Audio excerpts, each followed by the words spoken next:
नमस्कार। आज बात करेंगे बिहार की एक ऐसी घटना की जहां सिर्फ एक झूठे आरोप ने कई परिवारों की जिंदगी को पूरी तरह से तबाह कर दिया।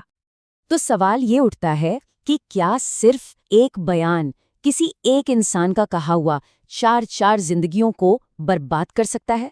नालंदा जिले की ये जो घटना है ना, वो हमें इसका जवाब देती है। अब ये कहानी ना शुरू से शुरू नहीं होती। इसकी शुरुआत होती है आधी रात को हुए उस हंगामे से, जो उस झूठे आरोप का सीधा सीधा नतीजा था। जरा सोचिए, रात का 1 बज रहा है और पुलिस किसी घर में दरवाजे से नहीं बल्कि छत के रास्ते से दाखिल होती है। और वो ढूंढ किसे रहे हैं? एक नौजवान को जिसका नाम है गोलू कुमार। मगर गोलू तो घर पर था ही नहीं। तो पुलिस ने क्या किया? उसके पिता को ही गिरफ्तार कर लिया और पीटा भी। और बात यहीं खत्म नहीं हुई।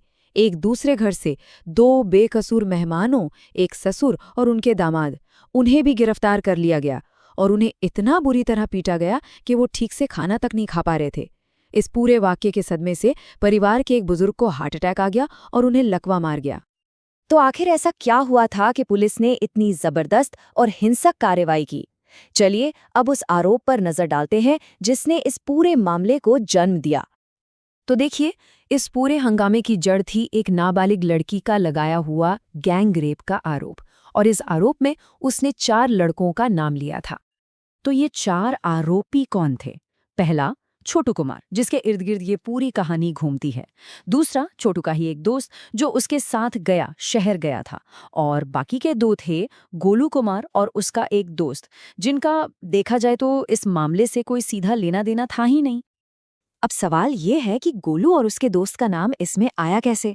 ये समझने के लिए हमें थोड़ा सा पीछे जाना पड़ेगा और देखना पड़ेगा कि पुलिस के सीन में आने से पहले असल में हुआ क्या था। तो असल कहानी अपहरण की थी ही नहीं।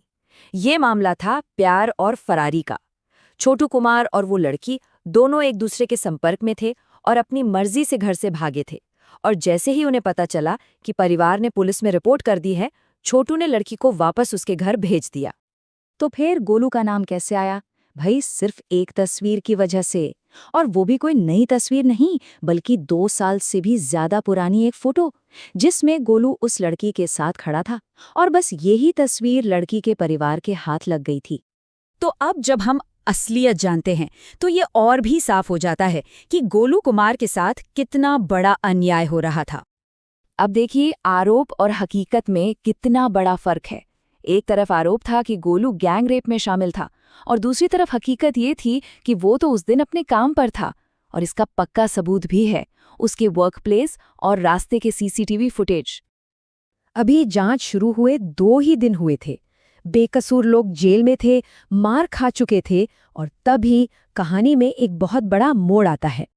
तो फिर सवाल वही है कि आखिर लड़की ने इतना संगीन, इतना गंभीर आरोप लगाया ही क्यों? अगर वो छोटू के साथ अपनी मर्जी से गई थी और गोलू बेकसूर था, तो फिर ये गैंगरेप की कहानी आई कहां से? और इसका जवाब मिला जब पुलिस ने लड़की से अकेले में बात की। तब जाकर असली बयान सामने आया। लड़की ने कहा, मैं छोटू कुमार से प्यार करती थी और उससे शादी करना चाहती हूँ। मतलब गैंगरेप की पूरी कहानी झूठी थी, सिर्फ एक बहाना। अब लड़की ने सच तो बता दिया, लेकिन कहानी यहाँ खत्म नहीं होती, क्योंकि जो नुकसान होना था वो तो हो चुका था और इंसाफ वो अभी भी अधूरा है। तो आज की हालत क्या है?